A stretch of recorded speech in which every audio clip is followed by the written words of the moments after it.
Hey, this is JJ with Deluxe Vehicle Detailing and Paint Correction. I am about to perform some minor miracles with this 95 XJS. It is going to come up for sale immediately after I get done.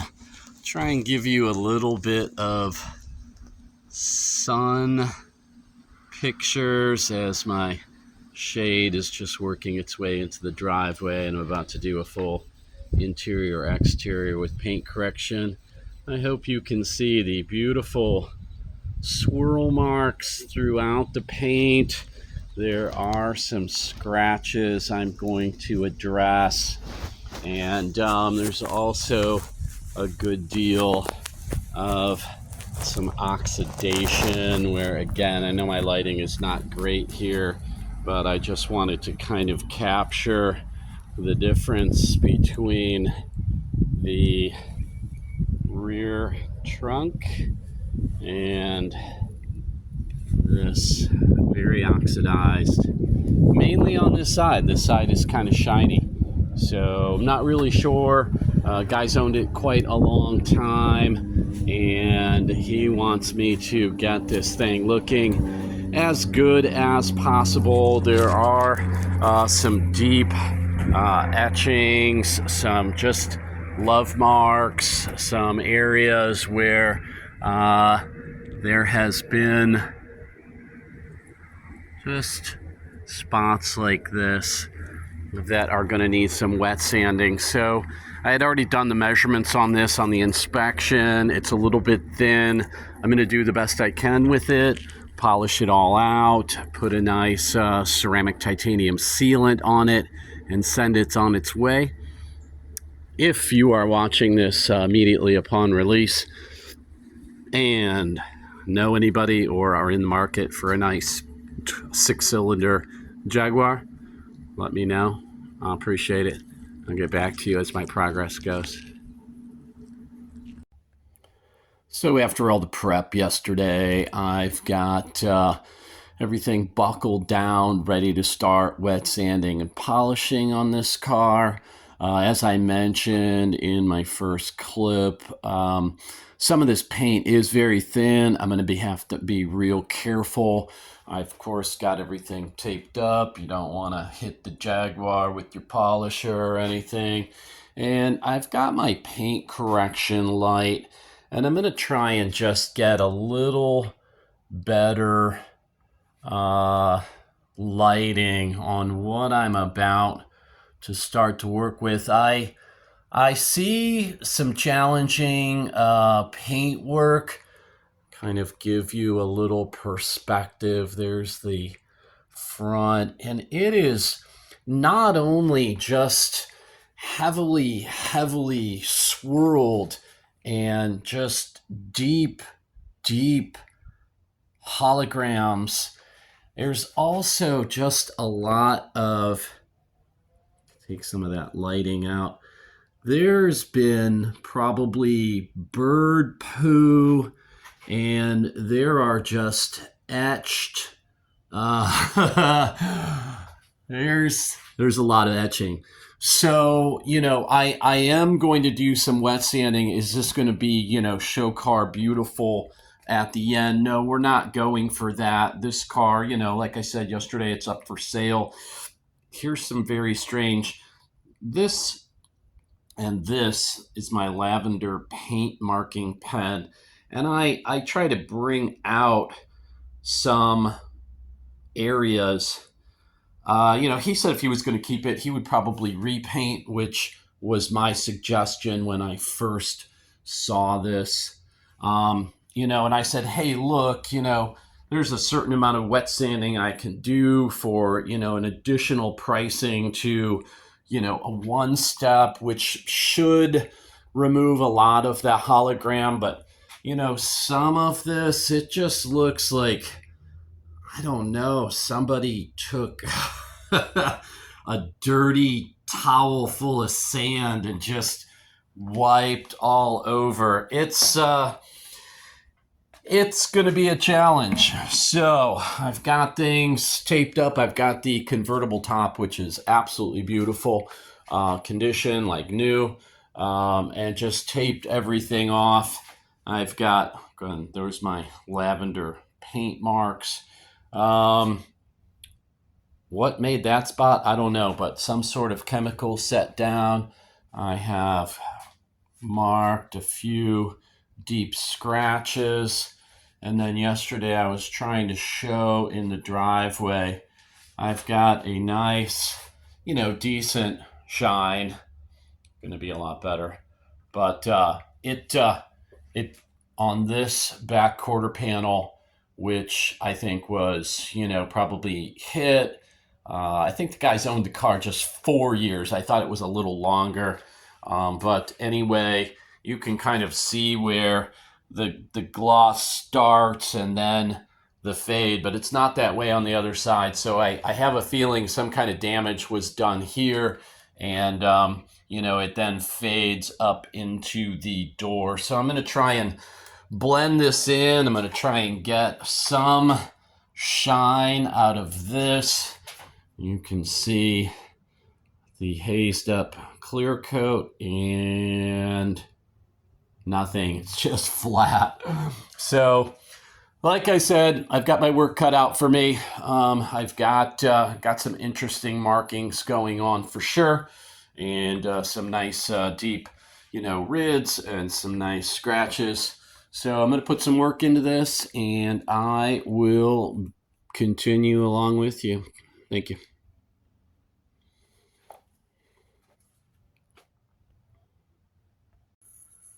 Moving along, just got done with the hand polishing.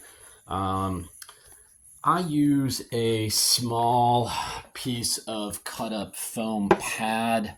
I'm using 3D 520, which is a finishing polish, along with kind of a hybrid, adding in some 510, which is their rubbing compound. And I just went around this whole vehicle. I'm going to just give you a quick show, and it's not going to look beautiful, but if you look here left of the end, right where my light is, you can see what that looked like. And then as I come in closer to the Jaguar under the tape, that's what it looked like. So with a little bit of, and again, not chasing absolute perfection on this, but you can see hand polishing around these tight areas can really do wonders. So, in on the back side of the mirrors, around the doors, I will show you what my experimental, we have brightness. You kind of see that probably without, yeah, that's a pretty good shot. That is just by hand, the oxidized and somewhat shiny, but pretty clear. You can see where I ended right there in the middle of my light. And I did a couple go rounds by hand with a large part of a pad. Sorry, my washing machine is running, as it always is. And then where it was real faded up here, I got nice and tight by hand. I got some nice shine. You can see that. You can see what it was, what I was able to achieve. Probably a little wiping in there, maybe a little glare. But even with oxidized, you can, get some decent results. See where the oxidation, and I'm able to get, some clarity, some shine. A lot, not super lot, but you can see. And as I come in with my 3-inch microfiber pad on the rotary, I'm going to do some wet sanding in these areas. I will get in as tight as possible, hand polished the rear light around the gas tank fill, and so that's how I operate. I try and, get every little thing going. I will continue. Getting in some wet sanding right now. This was where the big chemical mark was on the back of the trunk. I have only showing 45 microns on this. It's very thin.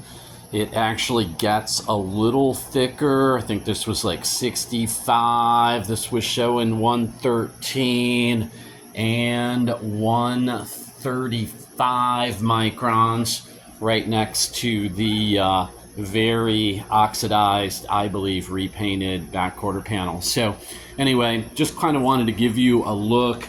My process is I think it's KXK soft sanding block. I'll actually show you here. You can get a little squeeze out of it. And then I use Trizac 3000 on the thicker ones. I did a little bit of the Avalon or something close to that 2000 grit. So I did a little 2000, 3000 on these thicker ones, just 3000 on the thinner ones. I'm about to bust out. This is not a tutorial. I'm just kind of taking you along, showing you my process. But it's just light pressure on the block and just going the opposite way of the scratch back and forth. Pretty simple. Thanks. So I am about 2/3 of the way around the car. I got this black that was just hideous. Let's see what I can do with the light. I got this to match on this rear quarter panel. You can see the reflection of the wall behind me. I'm there shirtless, but nice reflection. This was, funny because I knew immediately that I was dealing with single stage paint, and the paint was much different on the quarter, as I mentioned, as was on the trunk lid, but it continued to come up as I was working. So I'm like, okay, single stage, that's cool. Go through some more pads. Again, come around here, all good. I get to the door, it's all clear coat. Everything from the doors back is single stage. This is a 95. It should be clear coated. So I'm assuming that at some point, who knows what happened in the last, 30 years. I don't have all of my polish residue taken off. I see some there, but got all around, and I just wanted to show you kind of, side by side, before and after. So this is what we're looking at on the passenger side hood, and my one step gets a nice clear light. The circles all around the light gone. Decent. However, this is far from perfect. You can see that the bird dropping etchings, I worked on some, sanding, and it's only, it's what I can do. It's sometimes, the more professional thing is to leave more clear coat on a car. This was never going to be, that's just some residue that I left, but I did enough wet sanding and charged accordingly for some wet sanding. And this car is going to be what it's going to be. Is it going to be, a hologram hazy nightmare? And that's untouched, by the way. That's just, washed and clayed. Or is it going to be glossy with, yes, some definite imperfections, and the owner knows that this really did need to be, it needed to be painted.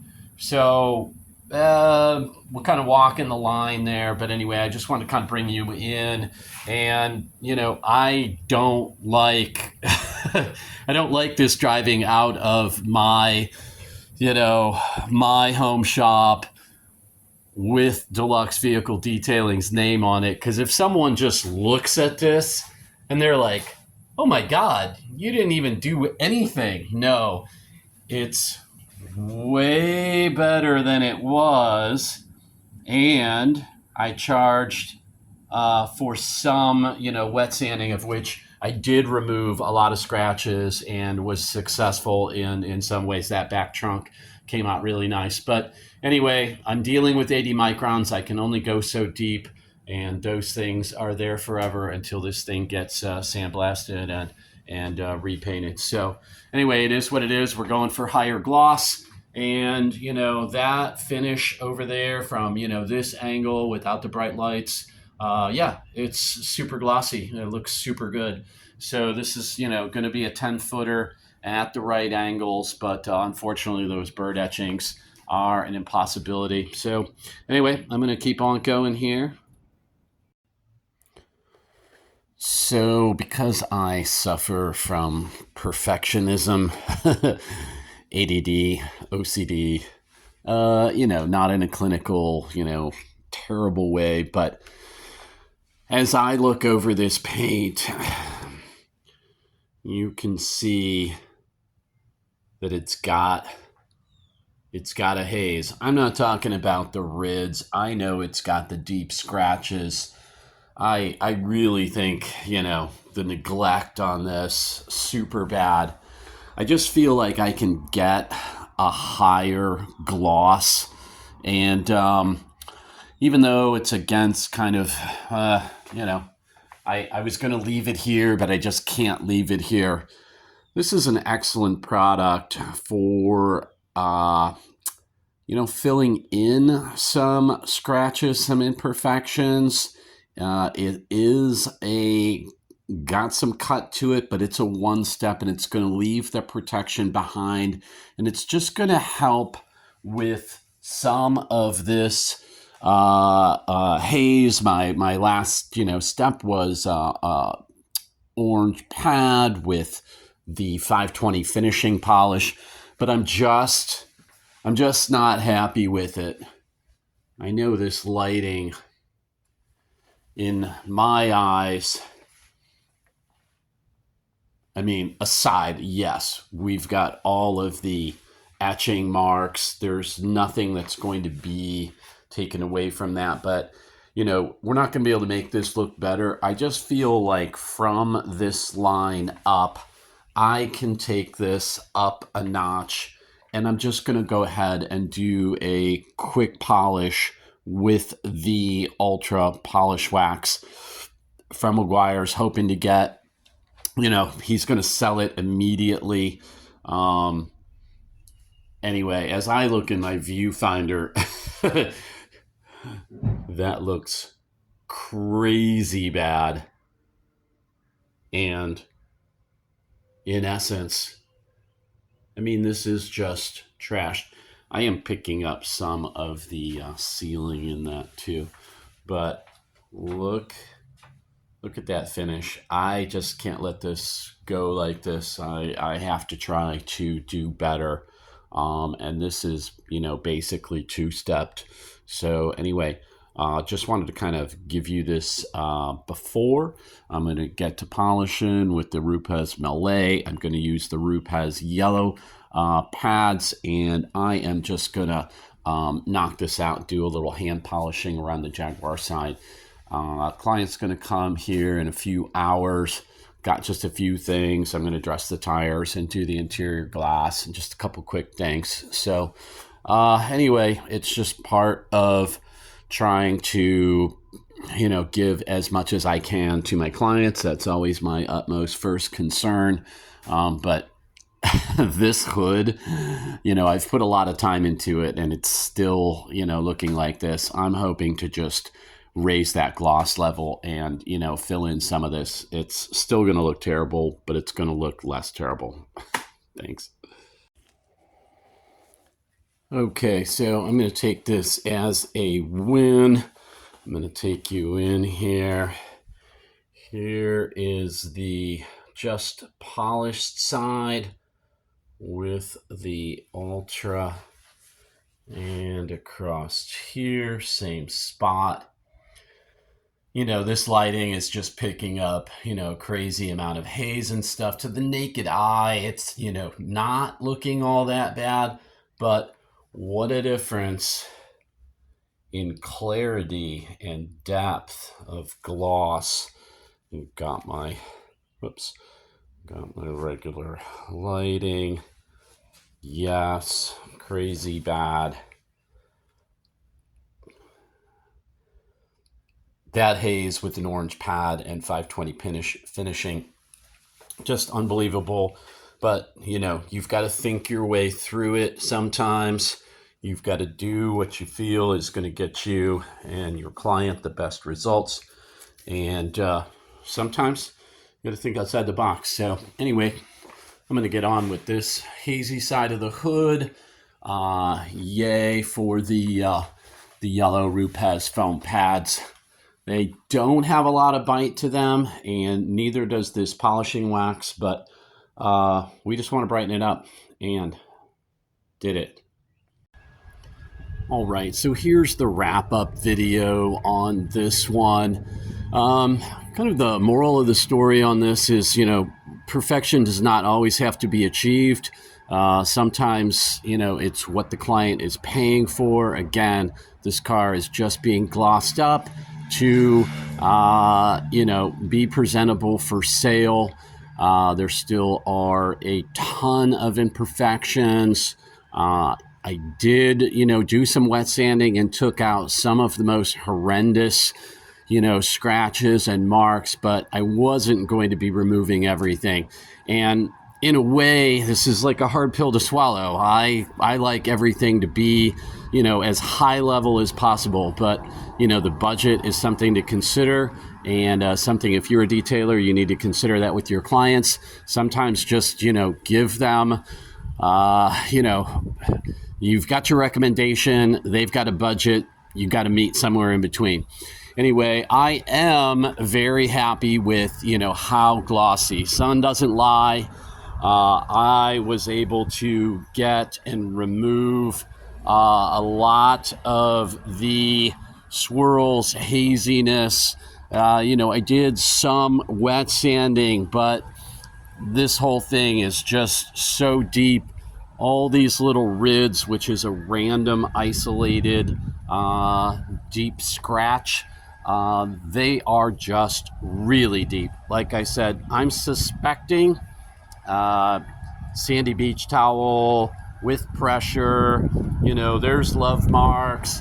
Did wet sanding all along this, removed a lot of it. Did I remove all of it? Absolutely not. It really looks amazing.